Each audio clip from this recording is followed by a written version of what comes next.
한반도 신무기 대백과 한반도의 군사대치 상황의 현주소를 정확히 파악하면서 평화로 가는 길을 모색해 보려는 한반도 신무기 대백과입니다.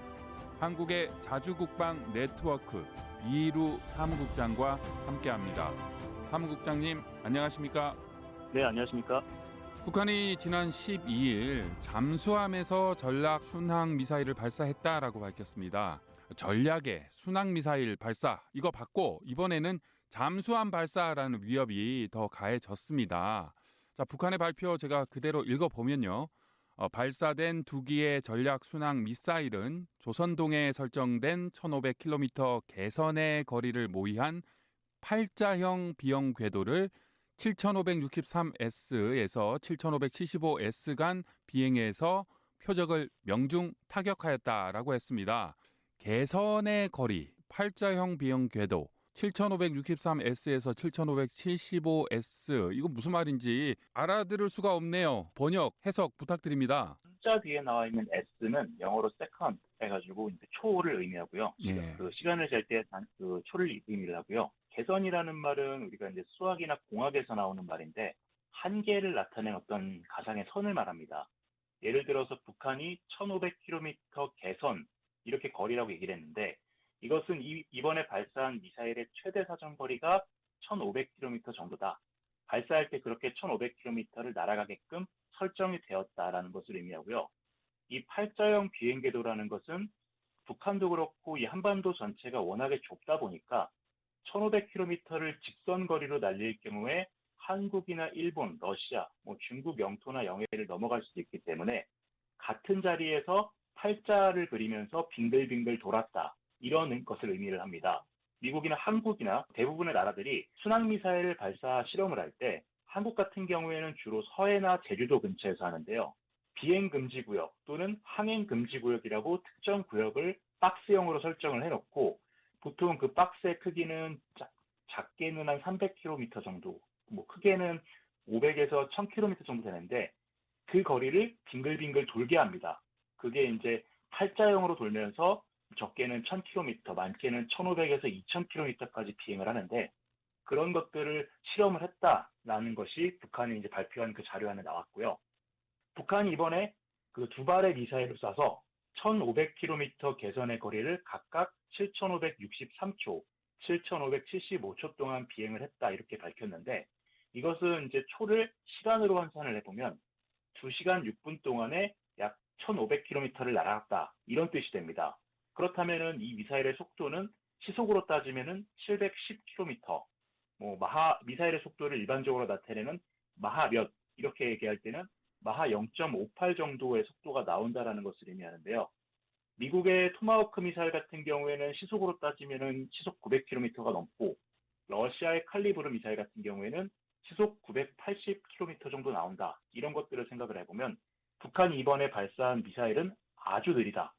이렇게 볼 수 있습니다. 아주 느리다는 거는 북한이 고의적으로 느리게 했습니까? 아니면 아주 기술적으로 그렇게 빨리 보낼 수가 없다는 겁니까? 이것은 이 미사일의 엔진이 어떤 엔진인지를 확인을 해봐야 되는데 미사일에 사용되는 엔진은 터보팬이라는 엔진이 있고 터보제트라는 엔진이 있습니다. 로켓을 사용하는 엔진 것도 있는데 아마도 터보제트나 터보팬 둘 중에 한 가지를 사용했을 것으로 보이는데 속도가 느리다는 것은 그만큼 추력이 안 나온다. 즉 미사일의 엔진 기술이 떨어지기 때문에 일반적인 선진국의 순항미사일보다 아주 속도가 느리게 나온다. 이렇게 해석할 수 있습니다. 문제는 잠수함에서 쐈기 때문에 위협적이다라고 하는데 잠수함에서 쏘는 중장거리 미사일 위협적이다라는 말 저도 많이 들었습니다. 탐지하기가 어렵다 등등. 좀 더 자세하게 설명해 주시죠. 왜 잠수함에서 쏘는 중장거리 미사일 그렇게 위협적입니까? 일단 잠수함이라는 배는 물속에 한번 들어가면은 아무리 구식 잠수함이라고 하더라도 그것을 찾는 것이 매우 어렵습니다. 북한이 가지고 있는 우리가 로미오급 잠수함이라고 하죠. 그 잠수함들은 대부분 1950년대에서 60년대 기술로 만들어진 것이지만 한반도 주변은 동해, 서해, 남해가 전부 다 바다의 특성이 달라서 이 바다에서 군함이나 항공기나 혹은 똑같은 잠수함으로 적의 잠수함을 찾는 게 굉장히 어렵습니다. 가령 기술적으로 조금만 들어가서 설명을 해보자면 동해 같은 경우에는 수괴, 물 숫자의 덩어리 괴자를 쓰는데 이 수괴라고 해서 같은 특성의 성질을 가진 일종의 물 덩어리들이 이제 각 지역별로 떠다닙니다. 이 수계라는 것은 뭐 아까 특성을 말씀드렸는데 물의 온도가 될 수도 있고 염분의 농도가 될 수도 있고 거기 안에 들어있는 각종 미네랄 성분의 농도가 될 수도 있는데요. 각각의 특성에 따라서 음파의 전달 특성이 달라지기 때문에 이 물덩어리 속에 있는 그 잠수함을 다른 물덩이 속에 있는 잠수함 혹은 군함이나 항공기가 잡아내기가 굉장히 어렵습니다. 수계마다 물속에서는 레이더 대신에 이제 음파를 이용하는데 음파가 굴절이나 소실, 왜곡이 일어나기 때문에 이게 음파가 꺾이니까 다른 수계 안에 있는 잠수함을 보기가 좀 어렵다. 이렇게 설명드릴 수 있는데요. 우리가 예를 들어서 굴절률이 좀 있는 어떤 유리 그 창문 같은 거를 보면은 그 창문으로 내부를 들여다보면 건물 안을 들여다보면은 사람이 찌그러져 보이거나 흐릿하게 보이는 것과 비슷한 원리인데요. 이렇게 잠수함을 찾기 어렵기 때문에 그 잠수함 자체가 기습 공격 무기로서의 효과가 뛰어나기 때문에 위협적이라는 것이고요. 두 번째로는 잠수함에서 순항미사일을 발사했을 경우에 이 순항미사일 같은 경우에는 24시간 하루 종일 조기경보기라고 해서 하늘에 떠 있는 레이더 기지를 운용하는 나라에는 위협이 되지 않습니다. 그런데 이 조기경보기가 24시간 떠 있지 못하는 나라는 은밀한 기습 공격 플랫폼인 잠수함에서 쏘고 그리고 그 미사일도 해수면에 낮게 붙어서 지상에 설치된 레이더의 사각지대 밑으로 날아오기 때문에 이 미사일을 탐지하기가 어려워서 위협적이다. 이렇게 보는 것입니다. 그리고 한국의 합동참모본부가 이 미사일 발사 플랫폼을 824 영웅함, 북한에서는 고래급 잠수함이라고 부르는 그런 잠수함에서 발사를 했는데 한 발은 어뢰발사관에서 한 발은 잠수함의 함교 위에 있는 수직발사관에서 발사했다. 이렇게 평가를 하고 있습니다. 이 미사일의 직경이 한 잠수함의 일반적인 어뢰발사관 크기인 533mm라는 것을 의미를 하는데요. 이 533mm 어뢰발사관을 가지고 있는 다른 잠수함, 예를 들면 북한의 로미오급 잠수함이나 유고급 잠수함 같은 다른 잠수함에서도 이러한 전략 핵미사일을 발사할 수 있다는 것을 의미하기 때문에 그래서 또 위협적이고요. 그리고 북한이 만약에 이러한 잠수함을 이용해서 잠수함 탐지가 매우 어려운 한반도 인근 연안까지 잠수함을 내려보낸 다음에 한국의 포항이나 부산 같은 대도시 바로 앞바다에서 이런 미사일을 쏴서 원자력 발전소나 항구, 공항 이런 곳에 핵탄두를 탑재한 순항 미사일을 쏘면 한국 같은 경우에는 이 후방 지역에 적어도 방공 체계가 거의 없거든요. 그래서 이런 지역을 그냥 눈뜨고 당하는 수밖에 없기 때문에 한국의 입장에서는 잠수함에서 쏘는 중장거리 미사일이 굉장히 위협적일 수밖에 없습니다. 자, 동해를 평생 보고 컸는데 동해에 수괴, 물 덩어리가 있다라는 거 오늘 처음 배웠습니다. 그리고 이제 북한은요. 자기의 목적을 성과적으로 달성했다라고 했습니다. 그 말을 뒤집어 보면 한미연합 전력의 위협은 더 커졌고요. 그 감시 태세에 실패했다라는 것일 텐데 북한은 자기 목적을 성과적으로 달성했고 한미연합 전력은 이를 탐지하지 못했다라고 하면 문제가 큰데 앞으로 대응책은 뭐가 될까요? 미국의 CNN이나 뉴욕타임스 같은 이제 메인스트림 언론에서 세계적으로 이제 보도가 나갈 때 이라크나 시리아를 미국이 공격하면 토마호크 미사일이라는 북한 이번에 쏜 것과 비슷한 순항 미사일을 발사합니다.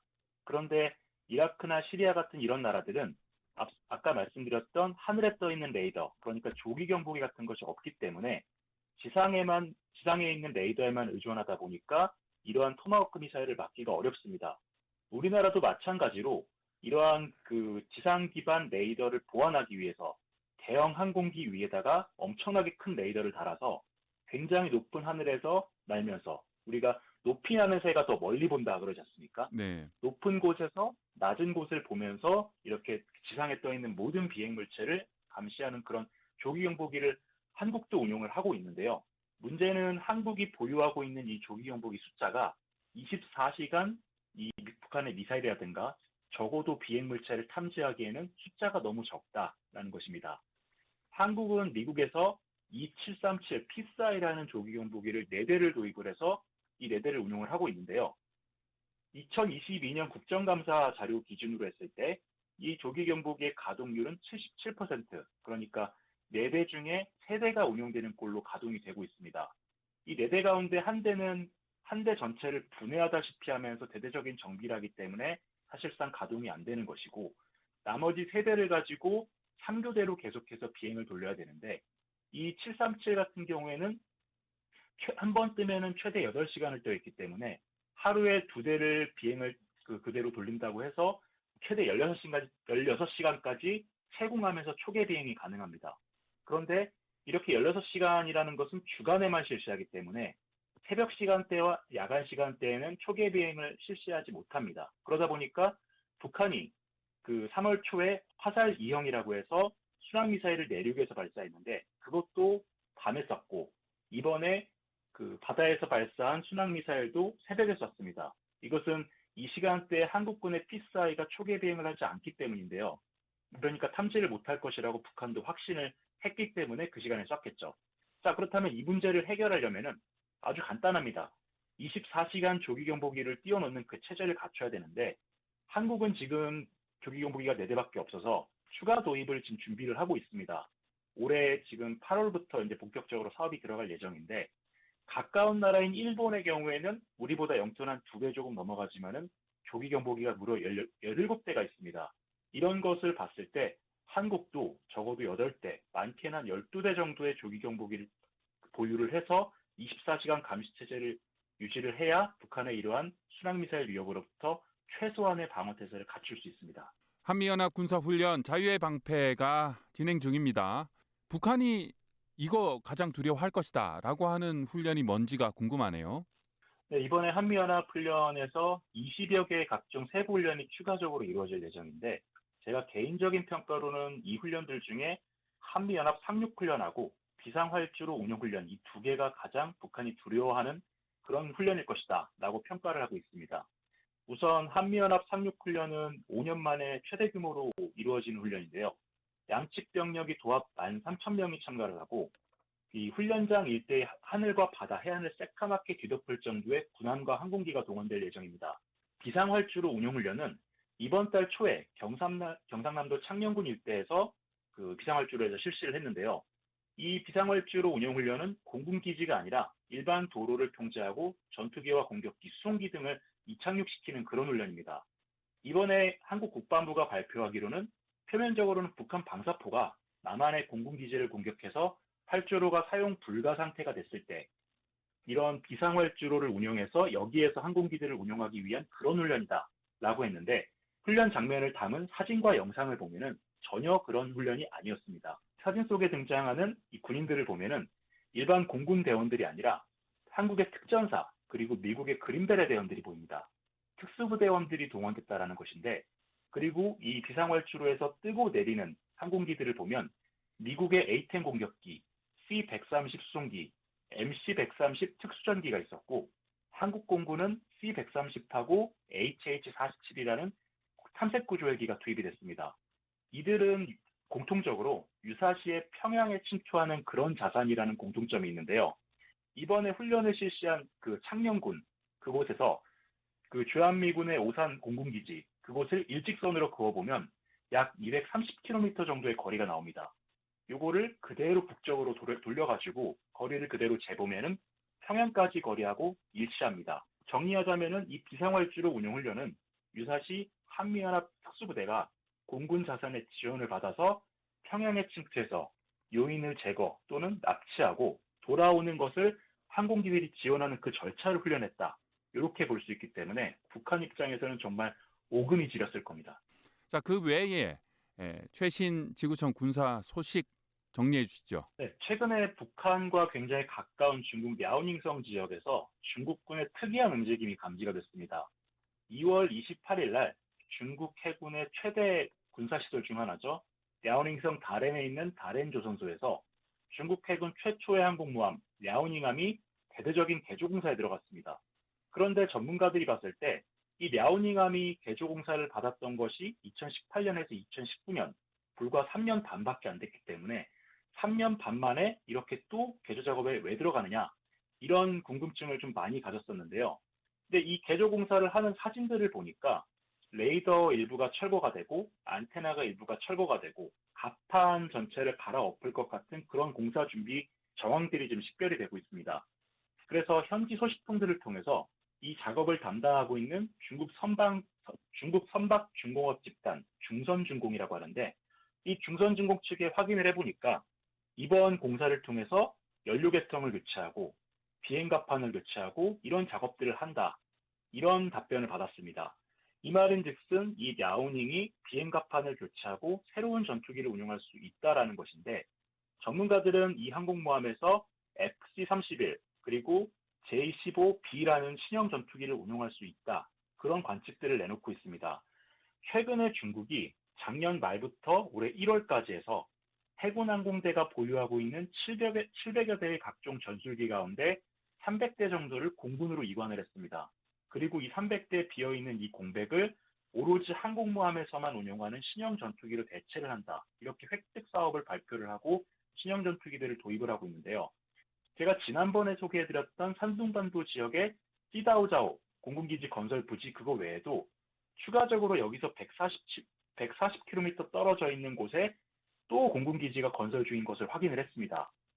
그 중국이 산둥반도, 랴오닝 이 지역의 대대적인 공군기지를 확충을 하고 항공모함 개조 작업에 들어가고 있는 것은 그동안 중국의 항공모함 전력은 미국과의 충돌 그리고 대만과의 충돌을 대비해서 남중국해에 집중적으로 배치될 것이다. 이런 관측들을 깨고 중국이 이런 항모 전력들을 산둥반도와 랴오닝 지역에 집중적으로 운용할 것이다. 이것을 보여주는 것인데요. 이것은 아무래도 한반도의 안보와 직접적으로 연관되어 있는 것이기 때문에 중국 해군 그리고 중국 해군 북해함대와 이 항모 전력의 움직임에 대해서 한미연합당국의 면밀한 관찰과 감시가 필요해 보입니다. 자주국방 네트워크 이루 사무국장이었습니다. 감사합니다. 네, 감사합니다. 군사 상황의 현주소를 정확히 파악하면서 평화로 가는 길을 모색해 보려는 한반도 신무기 대백과 지금까지 진행해 김진국이었습니다. 청취해 주셔서 고맙습니다.